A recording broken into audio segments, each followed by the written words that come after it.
Hello, everyone. Welcome to Ask Jeffrey Live, our Friday edition. We are leaving Jacksonville. We were there last night and had a great meeting with everyone, and I want to thank everyone who came out last night here in Jacksonville. Earlier in the morning, we were in Gatesville and had a breakfast with many people from Gatesville, so that was wonderful as well. And we are updating our map because we just surpassed 50 counties that we have been to, and some of those counties multiple times in different cities and different parts of the county. So we have been traveling. We continue to travel. We're on our way now to San Antonio, if I'm not mistaken. So we're looking forward to being in San Antonio. And understand, too, that I'm kind of winging it on my own today. I have some staff at the corporate office, but obviously you can see I'm in the car again.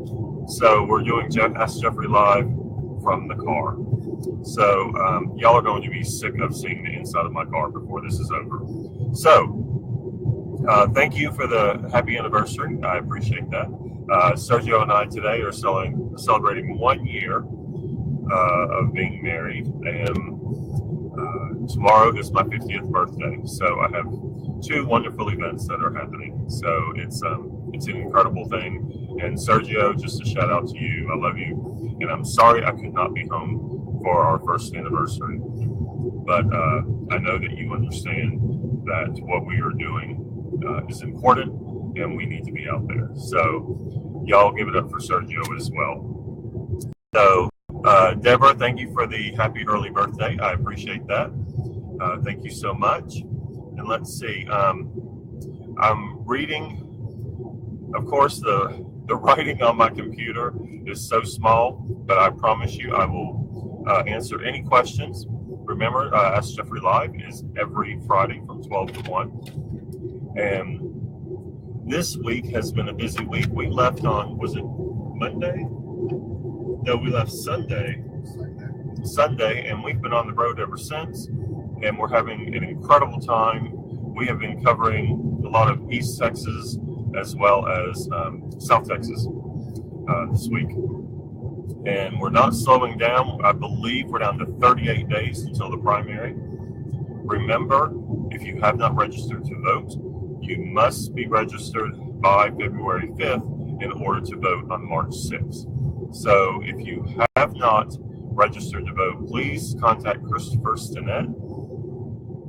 You can contact him via email, volunteer@jeffrey4texas.com, and the 4 is the number 4, and he will guide you in how you can go online or go to the local office there in your county, and he can assist you with ensuring that you get registered to vote. It's very important that you register to vote and that you actually do show up and vote in March. So here we go. Let's see. I'm looking for questions, y'all.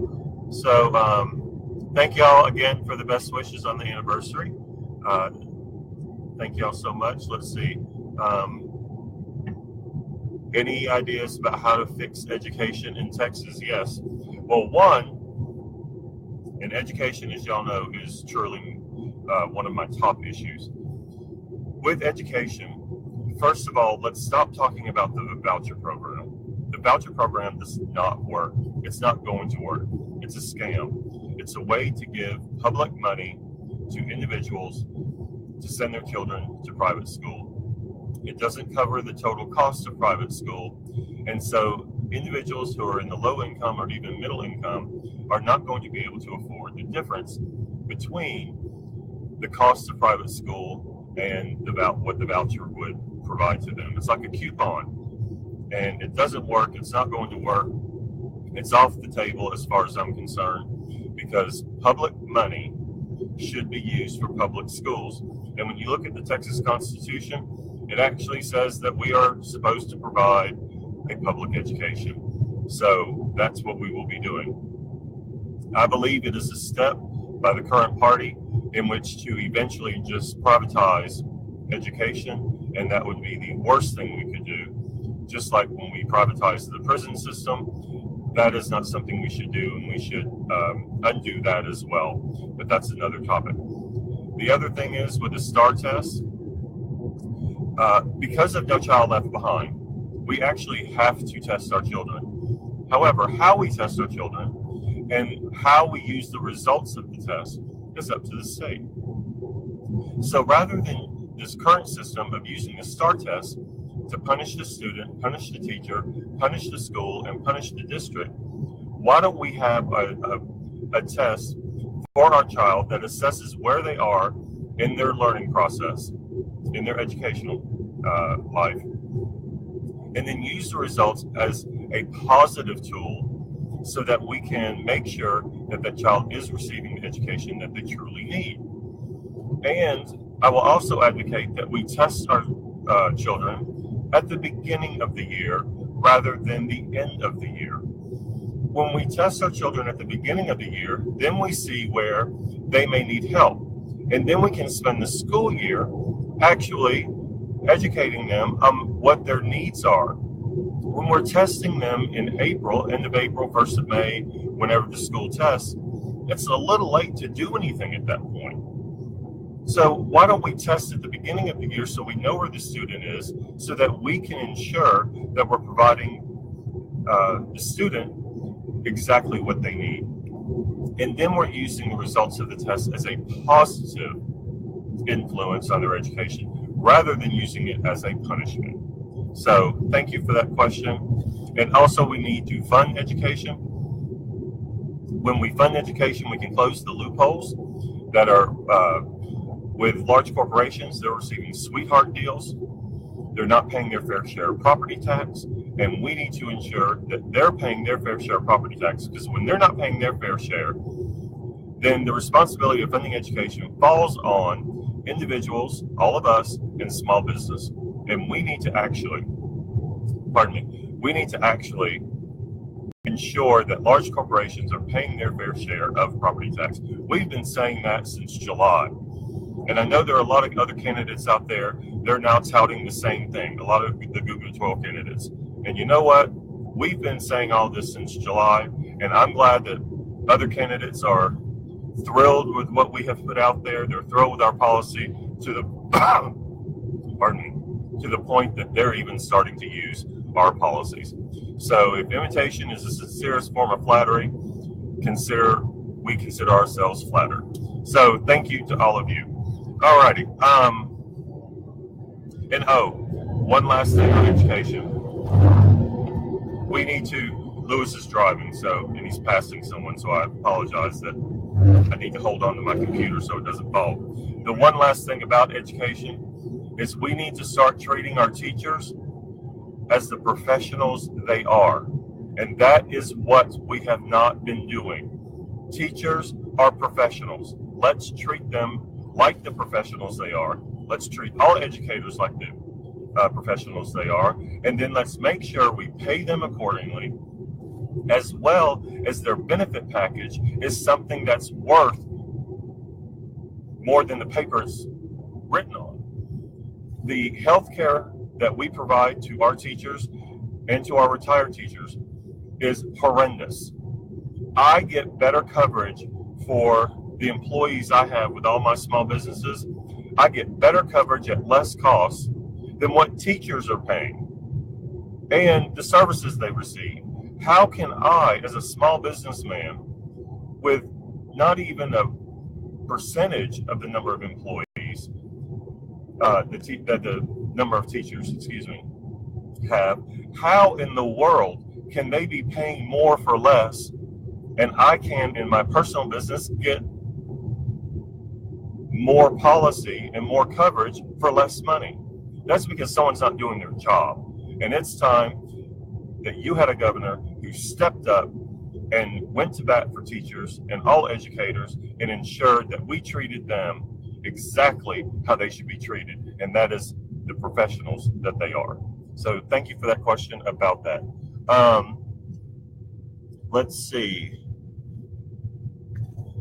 This happened to me yesterday at work. What would you do as governor to change discrimination in the workplace? Well, first of all, and I believe Kelly sent that in. Kelly, oh, hi, Kelly. I know Kelly, y'all. Kelly, I was reading your Facebook page about that, about the incident that happened at your work.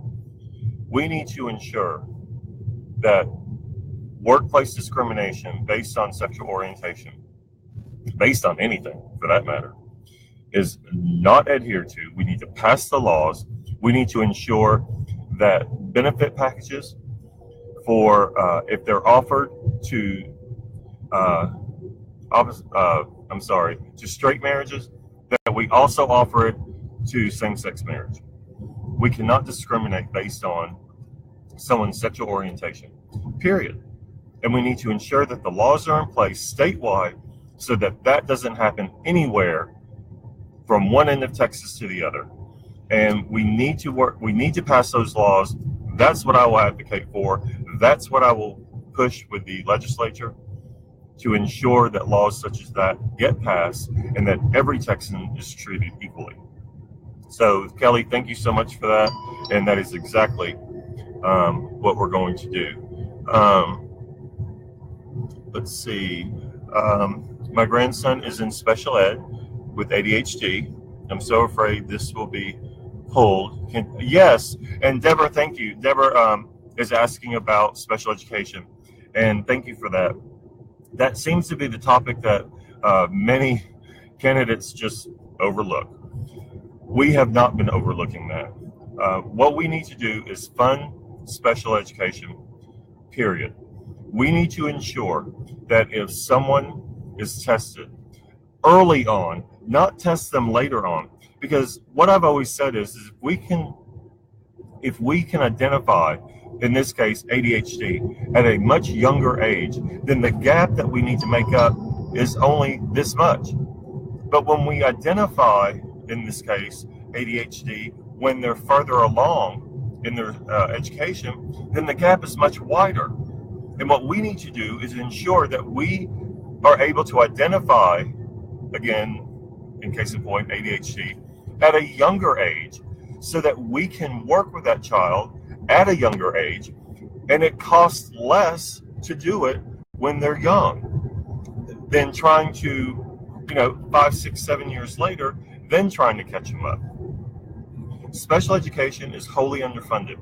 Special education is, we owe it to our children to ensure that they receive an education, that they receive the services they need, because when we, as a society, as Texans, provide the opportunity for children who have ADHD,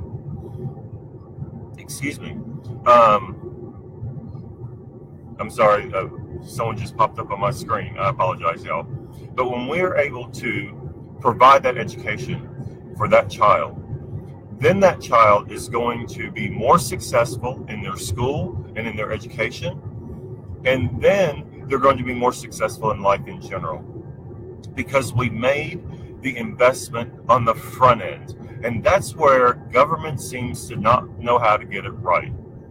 We treat everything on the back end. We don't treat it on the front end. We need to treat, especially when it comes to education and special ed, treat anything we find on the front end so that we're ensuring that we're giving the fairest shot in the world to every single child who goes to school in Texas. And we also need to make sure we fund the programs, and we can fund the programs. I keep saying that. The money's there, it's just that we're not funding it on the state level. And I do want to let you know that we are driving, and this is a little off topic. So my cell coverage may be a little sketchy. So if I kind of go in and out, I do apologize. When we find a really good signal, I'll have Lewis pull over. But understand that, where are we in Texas? Central Texas? Just past Franklin. We're just past Franklin. So if it gets a little sketchy, I do apologize. But as soon as we find a really good signal, we will pull over. So thank you.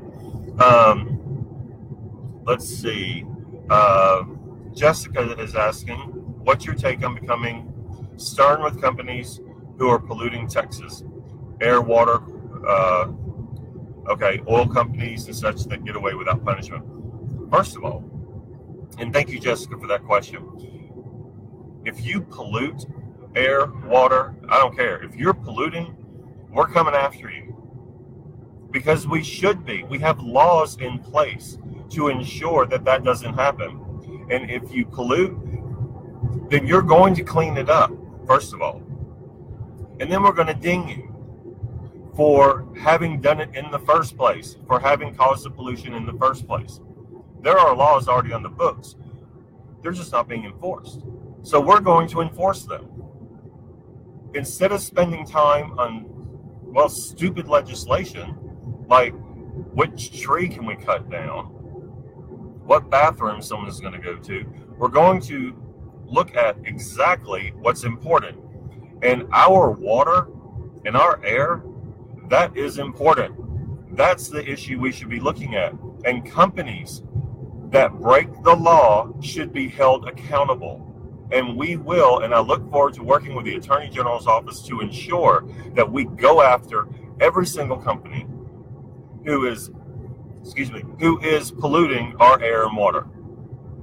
It's a natural resource that we have to safeguard. Water is already on the books as we are losing it, and we have to come up with ways in which to replenish our water so that we can always ensure that we have a supply of water. Companies that go in and destroy what I call, even though they call it polluting water, to me they're destroying it. They're going to pay for it. And no one's going to be held to a different standard. And that is why our campaign is not taking money from corporations, because I will not be beholden to them. I am beholden to Texans. And that's why Texans are funding our campaign and not super PACs and not large corporations, because that's what's important. Jessica, thank you very much. Nevin asks, what are your views on climate change? Well, first of all, climate change is real. So let's go ahead and get that out there. Climate change is real. We are going to have bigger hurricanes. We're going to have times where droughts are going to happen. They're already happening. And so what we need to do is safeguard ourselves. When we look at like Houston, we need to build a barrier in the Gulf of Mexico in which to slow down any hurricane that may be coming in. It actually costs less than what we're about to spend on the recovery from Harvey. Also, if Houston in its current state were to take a direct hit from a hurricane, that would put not only Texas, but the nation into an economic spiral, because so much oil and gas comes out of Houston. And if a hurricane were to wreck that system, which is very possible, the financial downturn towards Texas and the nation would be tremendous. However, we need to work with the federal government to ensure that we build and protect not just Houston, but our coastal line. And that avenue and the resources it's going to take in which to do that is cheaper than what we are about to spend and what we have already spent and what we're going to be spending on the recovery from Hurricane Harvey. We have to do things and be proactive as a government in which to protect our state. And we're not doing that. We're a reactionary government, and it's time that we were proactive. We already have a study that was done on how we can, our water system, making sure we have water in. The study already is already showing us how we can actually have water through 2078, it might be 72. yet nothing's been done about it due to money, due to what it will cost, et cetera, et cetera. If we don't make that investment, what are we going to do as a state when we don't have the water supply that we need? And this affects farmers. This doesn't just affect you and I going to the sink or you and I needing to take a shower. This is going to affect farmers greatly. So we need to ensure that we have the water supply, that we look at this, let me adjust my computer, that we look at this study and figure out how we can actually take our water supply system so that we can actually have enough water through the 2070s, which, again, you make the investment on the front end and you benefit on the back end rather than the other way around. So thank you. The alarming rates of obesity and diabetes. This is from Teresa, y'all. Teresa, thank you for tuning in. With the alarming rates of obesity and diabetes in Texas and in our children, can the state mandate that schools remove soft drink machines from schools to reduce the amount of sugar kids are getting? Yes, actually, if I'm not mistaken, we can mandate that. But what we also need to mandate, and this is where I look forward to working with Kim Olson, who is running for Agriculture Commission, is that pizza, for instance, because of the tomato sauce, is not considered a vegetable. That's just asinine. What we need to do is ensure that our children are eating healthy, that they have healthy options, and unfortunately, that is not where we are right now. So, yes, we can promote that. I would promote that. In all honesty, yes, I like Coca-Cola or Pepsi. Either one. Whatever's on hand, that's what I'll drink. But what we also need to do at the same time with the obesity and the diabetes rate is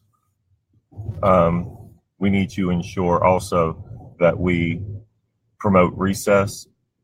I believe that our children are not getting out there and socializing. I think it's a big benefit when children are able to go out for recess and learn social skills as well, but also get the exercise they need. We have them sitting behind the desk too much. So, yes. Alrighty, thank you so much, Teresa. But yes, I would institute that and advocate for removing not just soft drinks, but the donuts and everything else that we seem to be putting out there to our children in school. So thank you. Steve writes, I have a dear friend who, because of health issues, is in a bind to get his rent paid. He's had to jump through numerous hoops for assistance. He's going to be okay, but this made me wonder, any thoughts about some kind of statewide emergency rent assistance program that doesn't involve a religious organization? I'll be honest with you, Steve. That is something I'm going to have to look into. I do believe we need an emergency. I like the idea of a statewide emergency rent assistance program. How that would run, how we would set up the limits is something that I would have to work through. And because I honestly, I haven't, it's not in my policies yet. And so before I could give details on it, it is something that, yes, I would be willing to look at. And two, yes, something I would advocate for. It just, how do we roll that out? How do we get it done? And yes, coming from the state, it would not be through a religious organization. I do believe in the separation of church and state. So, Steve, thank you for your question. I'm sorry I can't give you more information on that, but that is something that I would advocate for. And just so everyone out there knows, when you ask a question, I have staff back at the office who are actually writing these things down so that, such as this, even though we don't have a stance on this as far as how it would work, when we write these things down, we go back to the drawing board and say, okay, here's a program. What can we do? And what legislatures, senators, and representatives can we reach out to assist us with a program like this, and where would we get the money? Because I believe anytime you offer up a program, you have to pay for it. Not you, the state has to pay for it. And so I just believe it's being fiscally responsible. So, but Steve, thank you for that, and we will look into that. And yes, but it is something I would advocate for. So thank you very, very much. Let's see.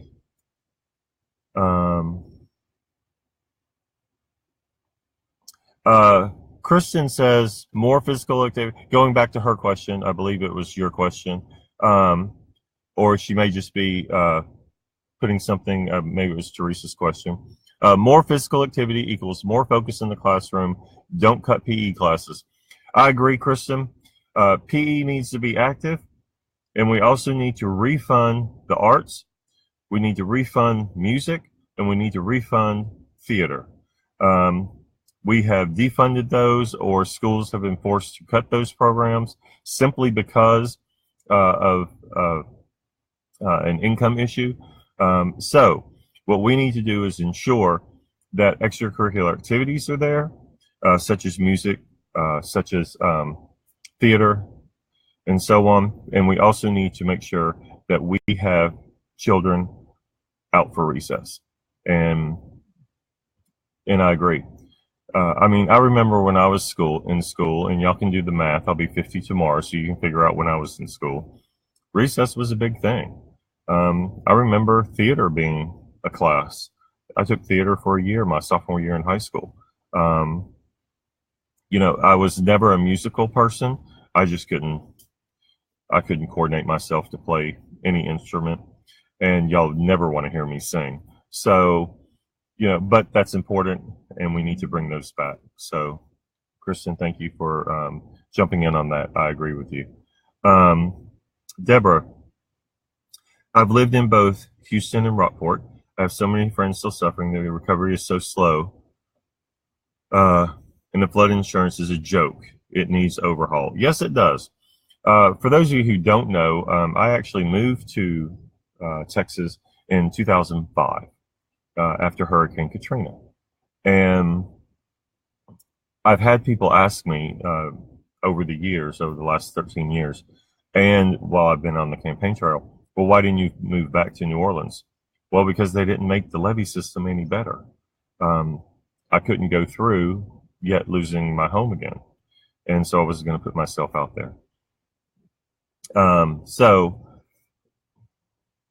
we need to ensure that our citizens are being taken care of, not just during the first couple of weeks when that's on everyone's mind, because people are still out there suffering.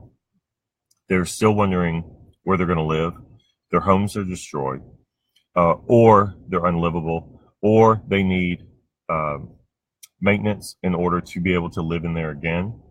And we need to make sure that it's at the forefront of everyone's mind that there are still Texans who are suffering.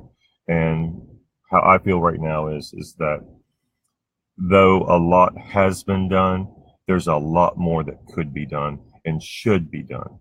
And unfortunately, we're not getting much help from the feds.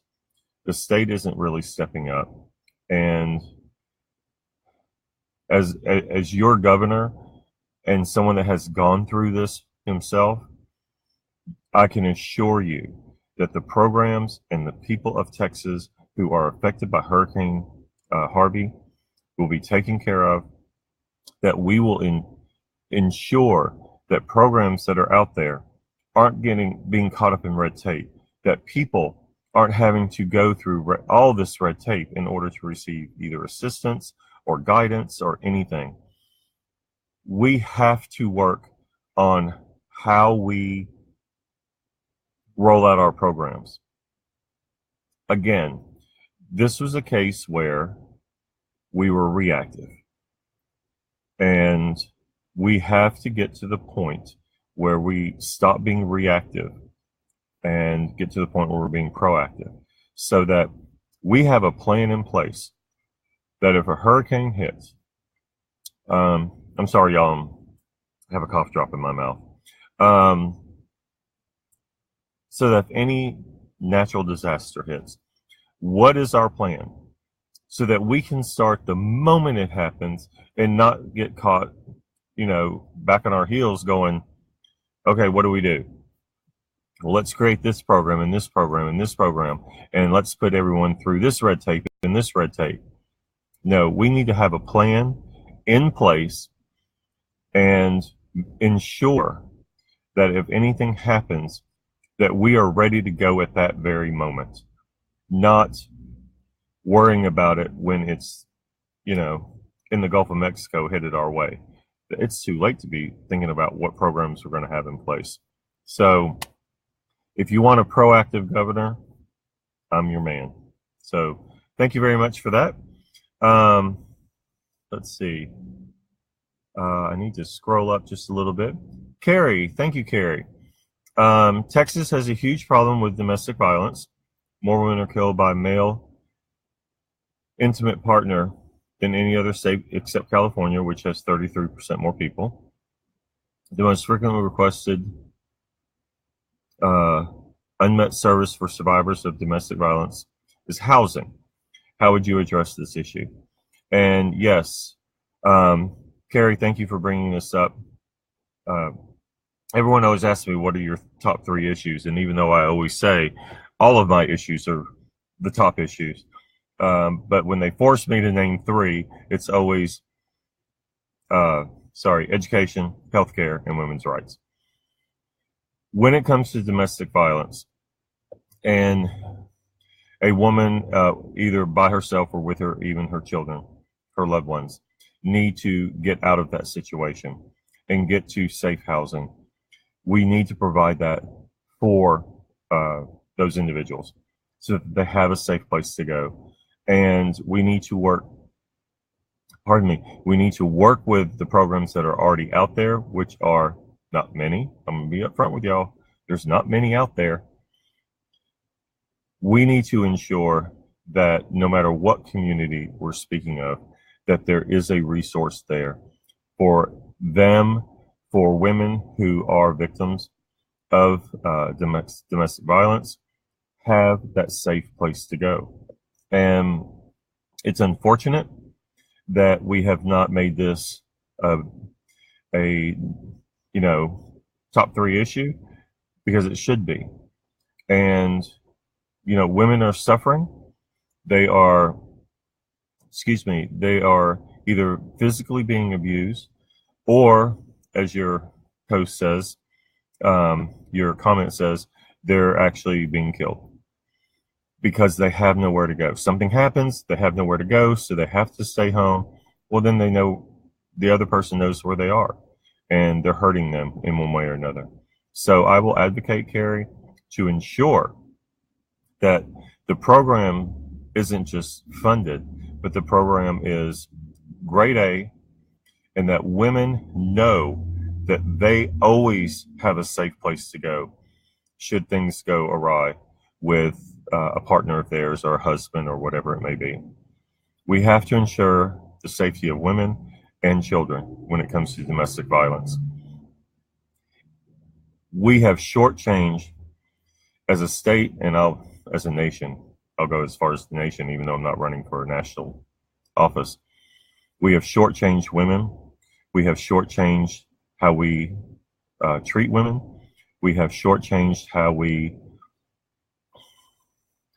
the services that we provide to women, whether it's with domestic violence, whether it is with healthcare, whether it's with equal pay for equal work. We have shortchanged women, and it is time for that to change. The marches that happened last Saturday, that was incredible to see. Incredible. Women are standing up, and they're going to be heard. And you need someone that's going to be right there with you in the governor's office, ensuring that you're heard. Because what you need and what women need is to know that the next time they march, they're marching because they're thankful, not because they're ignored, not because they're mistreated, but they're thankful that someone stood up for them and inside government. And that's what I will do, Carrie. And I thank you very much for your comment. Let's see. Robert from Whitney. I'm a junior in high school here, and I wanted to thank you for running for governor. Of course, I'm not like a lot of the other guys at my school, and it's tough. I can't wait to leave here, no question. I'm just glad that you are honest about who you are, and that you make me believe that I matter. Well, Robert, you do matter, and thank you for the comment. I understand about not fitting in, and it is hard, but I will tell you this. You hang in there, Robert. You hang in there, because it seems like, on a personal note to you, Robert, and I'm basically speaking not just to Robert, but to everyone that's in this situation, there have been times where the world has told me, Jeffrey, you can't do that. Jeffrey, there's no way that's going to happen. You work hard. You believe in yourself. I believe in you, Robert. And there are other people around you that believe in you. But at the end of the day, you believe in who you are, and you will succeed. Whatever decision you make, whatever you decide, whatever path you decide to go down, you will succeed. And, you know, I'm there for you. And hang in there. And I know it's tough. And some days you got to take it minute by minute. You know, someone once told me, you know, Jeffrey, just take one day at a time. Well, sometimes you got to take 1 minute at a time. Let's face it. So if you have to, please hang in there. Know that you have support, and you have me right there with you. And if you ever need anything, please reach out to my campaign, and they will get your contact information to me. And I would be thrilled to sit down and speak with you one-on-one. So, Robert, thank you very much. I appreciate that. Let's see. Carrie, the state of Texas provides no specific funding for the estimated 113,000 homeless students who attend public schools here. Huge problem. How do you feel about using eminent domain to convert abandoned commercial or private property for homeless reduction, like Utah? Carrie, I'm all for it. In fact, we're finishing up our policy on how we're going to finally start caring for our homeless individuals. And in this case, students as well, not just veterans, but also anyone who is homeless. And that is something that we are looking at. Kelly, who's a good friend of mine, who I believe he's on here, but excuse me, you know, I look forward, and Kelly and I have actually been working on a similar type issue where we're trying to get an abandoned building. And, you know, it's about funding. And right now, because I'm not in government, it's hard for me to advocate for funding right now. But once I am governor, Kelly and I already have, you know, a blueprint in place on exactly what you're speaking of, and using Utah as a model so that we can take abandoned buildings and actually turn them into housing for those individuals who are homeless, and that they have a safe place, that they have for those who need medical attention, have medical. For those who need mental health care, they have mental health care, and also provide them with training so that they can then slowly move out of the off the property and become productive, tax-paying, revenue-generating citizens, and that's what's important. And so, yes, Carrie, thank you so much for that. I appreciate that. Aaron says, not saying you're old. Well, I have a feeling you just did. What are your favorite 80s songs? I like all 80s music. I will say that I enjoy, I don't know. I just looked at Lewis, and he's not an 80s child. He's a 90s child. I will say that I really liked Billy Idol growing up. Madonna when she first came out. Whitney Houston when she first came out in the 80s. I went through about 4 or 5 of her CDs. Michael Jackson. went through about 10 of those, not CDs, cassette tapes. Yes, I just dated myself. Because I would play them so much, the tape would stretch, and then I'd have to buy a new cassette tape. So, you know, no, I didn't have 8-track, Lewis. But though I do remember playing 8-track. So, and I always liked Kim Carnes. I know that sounds random, but I always liked Kim Carnes. Her Betty Davis Eyes song was my favorite growing up. So, Aaron, thank you for dating me. So are you going to keep doing Ask Jeffrey Live after you're elected? You bet I am. I said this, I believe, on the second or third episode. I can't remember which one. But yes, I will continue to do Ask Jeffrey Live because I believe that you don't need to hear from your governor only during election season. You need to hear from your governor often. I will be doing town hall meetings. I will be doing Ask Jeffrey Live because it is important that you hear from your governor. And so, yes, and I look forward to that. And I expect each and every one of you to hold my feet to the fire. And I'm not going to be scared if you're angry. Tell me you're angry. If I did something that you didn't think I was going to do or you thought I should have done, tell me, and, we have politicians out there right now who will not do a town hall meeting because they're scared of what their constituents are going to say. I represent you. I work for you. You're my boss. So I need to know what you think and what you want and what I'm doing and what I'm not doing. And so, yes, but I will trim it down to once a month. I will let you know that. The Ask Jeffrey Live will go to once a month once I'm governor. And then we'll do special ones should we need to.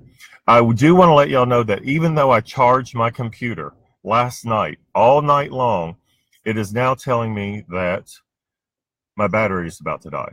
So I hate to end this 15 minutes early, but I don't think I'm actually going to have enough battery to get another 15 minutes. And I do apologize for that, y'all. I will let you know that I know there are a couple of questions still out there. I will answer them next Friday from 12 to 1 on Ask Jeffrey Live. And I do apologize, y'all. My battery life just came up and it is not happy with me. My computer is not happy with me. So I do apologize, y'all. We don't have a car plug-in, so I will get one of those. Thank y'all for joining me. I want to wrap it up real quick before my computer completely dies. I want to thank you for joining me. Anyone who has asked a question, I will answer it next week, 12 to 1 Central Standard Time, right here, Ask Jeffrey Live. We are on our way to San Antonio, and tomorrow night, y'all look it up, What's Happening in Texas on Facebook. They're having an incredible event, and please, if you are in the area and you can make it, please make it. And it's going to be a great event where I believe, if I'm not mistaken, I cannot remember the number. Cindy, if you're out there, I'm sorry, but she's the one that's coordinating all of it. I cannot remember the number of candidates, but there are a large number of candidates who are going to be there. So please, if you can make it, look it up on Facebook, What's Happening in Texas, also known as WHIT, W-H-I-T, and find out about it. And I cannot wait to see all of you. Again, my computer is now blinking at me, so that means I have about 30 seconds. Thank y'all again, and I'm sorry I'm cutting it short, but I will see all of you next week. In fact, I will see you out on the campaign trail. We have 38 days to go, and I cannot wait to see each and every one of you. Thank y'all, and y'all have a great Friday and a great weekend.